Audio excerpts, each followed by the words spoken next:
کہیں لا الہ الا اللہ پڑھ لو معاملہ ختم ہو گیا، نہیں۔ وَاجْتَنِبُوا الطَّاغُوتَ، اللہ کے علاوہ جس کی عبادت کی جا رہی ہے، جس کے لیے سجدے ہیں، جس کے لیے رکوع ہے، جس کے لیے ذبح ہے، جس کے لیے نذر ہے، جس کے لیے نیاز ہے، جس کے لیے قربانیاں ہیں، اللہ کے علاوہ جس کو پوجا جا رہا ہے یہ طاغوت ہے۔ اللہ کی عبادت کرو اور اس طاغوت کا انکار کرو۔ مگر افسوس آج اکثر تبلیغ مبلغین کی، تبلیغ کرنے والوں کی سوچ اور انداز بدل گئے۔ وہ بنیادی نقطہ جس کو مالک کہتا ہے وَلَقَدْ بَعَثْنَا فِي كُلِّ أُمَّةٍ رَسُولًا، ہم نے تو ہر امت میں رسول کو بھیج کر پہلی دعوت ہی یہ سکھائی تھی أَنِ اعْبُدُوا اللَّهَ۔ وہ انداز بدل گئے۔ وہ توحید کی دعوت 2-2 گھنٹے کی تقریریں سن لیجئے، 3 دن کے اجتماع اٹینڈ کر کے دیکھ لیجئے، آپ کو لا الہ الا اللہ کی دعوت دینے والا خال نظر آئے گا۔ وہاں پر تبلیغ کی دعوت ہے، وہاں پر چلے کی دعوت ہے، وہاں پر سہروزے کی دعوت ہے، وہاں پر لڑنے اور مرنے کی دعوت ہے، زمینوں کو آزاد کرانے کی دعوت ہے، کشمیر بنے گا پاکستان کی دعوت ہے، وہاں پر قربانی کی کھالیں اکٹھی کرنے کی دعوت ہے، لیکن لا الہ الا اللہ کی دعوت نہیں ہے، توحید کی دعوت نہیں ہے۔ اور ظلم در ظلم توحید کی دعوت بھی چھٹ گئی، توحید کے دشمنوں کو اپنے گلے بھی لگا لیا گیا۔ جلسہ ہوتا ہے، اجتماع ہوتا ہے، اشتہار چھپتے ہیں، ہمارے اس اجتماع میں سب مذہبی اور سیاسی قائدین خطاب فرمائیں گے۔ خطاب فرمانے آتے ہیں مفتی منیب الرحمن، خطاب فرمانے آتے ہیں عبد الجلیل نقوی شیعوں کا امام، خطاب فرمانے آتا ہے اسد نورانی شاہ احمد نورانی کا بیٹا۔ وہ توحید کی ساری دیواریں جو محمد نے کھڑی کی تھی صلی اللہ علیہ وسلم، اہل شرک اور اہل کفر کے درمیان ہم نے ان دیواروں کو ہٹا دیا ہے۔ ان اہل کفر سے، اہل شرک سے بغلگیر ہیں۔ کیوں؟ اجی آپ نہیں سمجھتے متحدہ مجلس عمل میں اکٹھے ہونے کے لیے ہمیں ان کے ہاتھوں میں ہاتھ ڈالنا پڑے گا، سینٹ کی ایک کرسی لینے کے لیے ہمیں اللہ مشکل کشا کی آوازیں کو بھلا کر نعرہ حیدری یا علی کی صدا کو برداشت کرنا پڑے گا۔ آپ نہیں سمجھتے نا ووٹ کا سیزن ہے، الیکشن کے دن ہے، الیکشنوں میں ہم نے ووٹ لینا ہے۔ میں MNA اور MPA کی سیٹ پہ کھڑا ہوں، اگر میں نے لا الہ الا اللہ کا یہ ترجمہ کر دیا، اللہ کے علاوہ مشکل کشا نہیں، حاجت روا نہیں، غوث اعظم نہیں، بگڑی بنانے والا نہیں، کشتی پار لگانے والا نہیں، مولوی صاحب پھر میں نے ووٹ دے گا کون؟ میری صندوقڑی تو خالی رہ جائے گی۔ ہم نے ووٹوں کے لیے، ہم نے سینٹ کی کرسیوں کے لیے، ہم نے قربانی کی کھالوں کے لیے، ہم نے الیکشن میں چند سیٹیں لینے کے لیے حجویری کی قبر پہ شرک کا اڈا قائم کرنے والے کے ہاتھوں میں ہاتھ دیے۔ بھول گئے کہ محمد نے ہمیں کیا درس دیا تھا جب بدر کے میدان میں ایک آنے والا آیا تھا اور اس نے کہا تھا یا رسول اللہ صلی اللہ علیہ وسلم، میں آپ کی مدد کے لیے آیا ہوں۔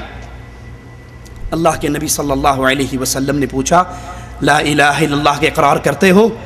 کہتا ہے نہیں، میں تو لات و عزا کا پجاری ہوں، ہاں مظلوم کی مدد کے لیے چل کر آیا ہوں۔ آپ نے کہا بھاگ جاؤ، محمد مشرک سے مدد نہیں لیا کرتے، میری مدد کرنی ہے تو ماننا پڑے گا جس کے سامنے تم نے سر جھکایا ہے یہ مخلوق ہے، سر کو اٹھاؤ اور عرش والے کے سامنے جھکاؤ۔ الیکشن کے نام پہ، چندوں کے نام پہ، ووٹوں کے نام پہ، سینٹ کی کرسی کے نام پہ مشرکوں کے ہاتھوں کو پکڑنے والوں، کاش تمہیں محمد کی دعوت یاد ہوتی صلی اللہ علیہ وسلم۔ حرمت رسول کے نام پہ آج مشرکوں کو گلے لگا لیا گیا ہے۔ ارے تم حرمت رسول کی بات کرتے ہو، دوستی ان سے کرتے ہو جو رب کو گالی دیتا ہے، جو یا علی مدد کا نعرہ لگاتا ہے، کیا وہ رب کو گالی نہیں دے رہا؟ جو یا رسول اللہ مدد کی صدائیں بلند کرتا ہے، کیا وہ رب کا دشمن نہیں ہے؟ جو محمد کو نور من نور اللہ کہتا ہے صلی اللہ علیہ وسلم، کیا وہ اللہ کا دشمن نہیں ہے؟ تكاد السماوات يتفطرن منه وتنشق الارض وتخر الجبال هدا ان دعوا للرحمن ولدا۔ قریب ہے آسمان پھٹ جائے، زمین ٹکڑے ٹکڑے ہو جائے، پہاڑ ریزہ ریزہ ہو جائے، ان ظالموں نے اللہ کا بیٹا بنا لیا اور ہم اس کو دنیا کے چند ٹکوں کی وجہ سے اپنے گلے پہ لگا لیں۔ یہ تو ان کا حال تھا جن کے پلے میں توحید کی کوئی بات ہے اور وہ دعوے دار ہیں۔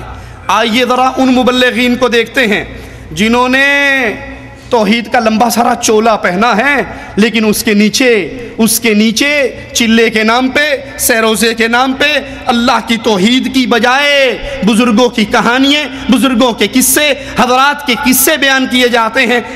ان کی دعوت کو سنتے ہیں جو اپنی دعوت میں بڑے پیارے انداز سے بیان کریں گے، اللہ ہوا چلانے والا ہے، اللہ پانی کا مالک ہے، اللہ پھول میں خوشبو پیدا کرتا ہے، اللہ مردے کو زندہ کرتا ہے، اللہ رزق دیتا ہے، اللہ ماں کے پیٹ میں بچے کو ارے بھائی یہ جتنی دعوت توحید ربوبیت کی آپ دے رہے ہو، اس سے کسی مشرک کو انکار ہے؟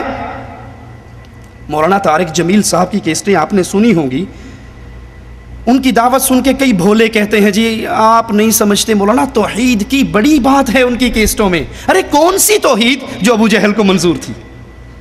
وَلَئِن سَأَلْتَهُم مَّن خَلَقَ السَّمَاوَاتِ وَالْأَرْضِ، طارق جمیل صاحب کہتے ہیں اللہ آسمان کا خالق، زمین کا خالق، انسانوں کو پیدا کرنے والا، ہوائیں چلانے والا، مردوں کو زندہ کرنے والا، یہ ساری باتیں کفار مکہ کو پہلے سے یقین تھا۔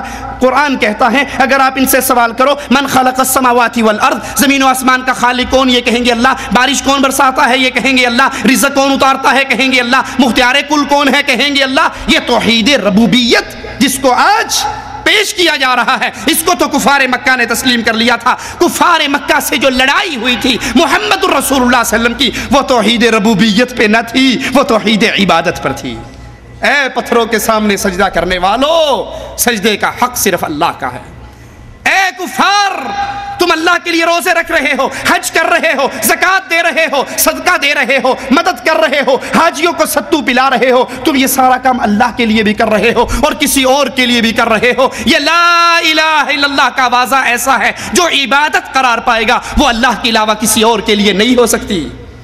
اسی لیے کفار مکہ نے کہا تھا اجعل الآلہۃ الہا واحدا، ہم نے تو بہت سارے تقسیم کر رکھے ہیں، اولاد لینی ہوتی ہے تو ہم ڈولے شاہ کے پاس چلے جاتے ہیں، بھوکے ہوں تو ہم لاہور کے بابا حجویری کے پاس چلے جاتے ہیں، حکومت لینی ہو تو بابا نواز شریف صاحب مانسیرے کے دھنکے سے ڈنڈے کھا کر آتے ہیں۔ اگر ہم نے پھر بھی مسئلہ ہمارا حل نہ ہو تو اسلام آباد گاڑی میں بیٹھتے ہی کہتے ہیں بری بری سرکار، بری کھوٹی قسمت کر دے ہری۔ ہمارے تو بہت سارے ہیں، ہم نے بانٹ رکھے ہیں، سارا بوجھ ایک بندے پہ نہیں ڈالا ہوا، ہمارے پاس تو محکمے ہیں جو ہم نے ڈیوائیڈ کر دیے ہیں۔ اجعل الآلہۃ الہا واحدا، تو کہتا ہے ساروں کو چھٹی کرا دو، کوئی غوث اعظم نہیں، کوئی غریب نواز نہیں، کوئی بندہ نواز نہیں، کوئی بندہ پرور نہیں، کوئی بگڑی بنانے والا نہیں، کوئی رزق دینے والا نہیں، کوئی اولاد دینے والا نہیں، کوئی مشکلیں ٹالنے والا نہیں، الا اللہ، سوائے اللہ کے۔